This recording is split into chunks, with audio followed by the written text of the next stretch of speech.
peut pas militer pour l'accès aux soins chez nous et pas là-bas. Le SNMHFO, on est très engagé dans la défense de nos consoeurs, nos confrères, la population à Gaza. La seule façon d'avancer décemment, c'est le cessez-le-feu, libérer les otages, libérer les prisonniers, lever du blocus, ça suffit.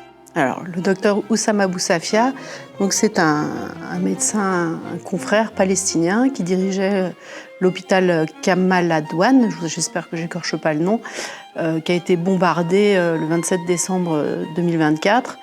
Vous le savez, on le sait, comme la plupart des établissements de soins de la bande de Gaza, il est hors d'état de nuire.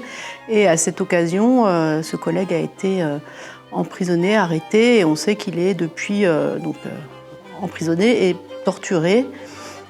Et ce cas-là est assez emblématique de ce que subissent les consoeurs, les confrères et puis tous les personnels autour du soin sur la bande de Gaza depuis le 7 octobre. C'est d'ailleurs super bien documenté, toute une liste d'événements depuis octobre 2023 sur le site de MSF, avec des bombardements, des agressions. Et la population de Palestine est maintenant soumise depuis longtemps, mais de plus en plus soumise à un blocus sanitaire. Il n'y a pas que le blocus humanitaire, c'est un blocus sanitaire, puisque les hôpitaux sont devenus des cibles de guerre, sont bombardés, et les personnels, ils ont le choix entre partir ou rester pour s'occuper de leurs patients en prenant le risque soit de mourir, soit d'être arrêtés.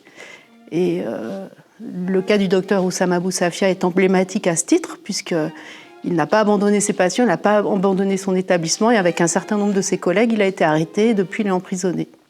Voilà, donc moi je milite pour qu'on obtienne sa libération, et le syndicat est intervenu à plusieurs reprises au ministère de la Santé, au ministère des Affaires étrangères, avec un appel à la libération du docteur Oussama Abou Safia, je redis son nom, et comme à la libération de tous les prisonniers liés aux soins, et des prisonniers, évidemment, de tous les prisonniers dans la zone, bien sûr.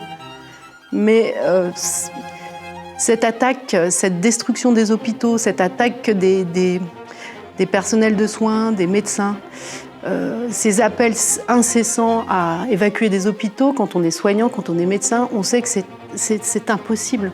On ne peut pas déplacer des blessés et on ne peut pas abandonner ses patients. Nous, on est médecins, on le comprend. Voilà.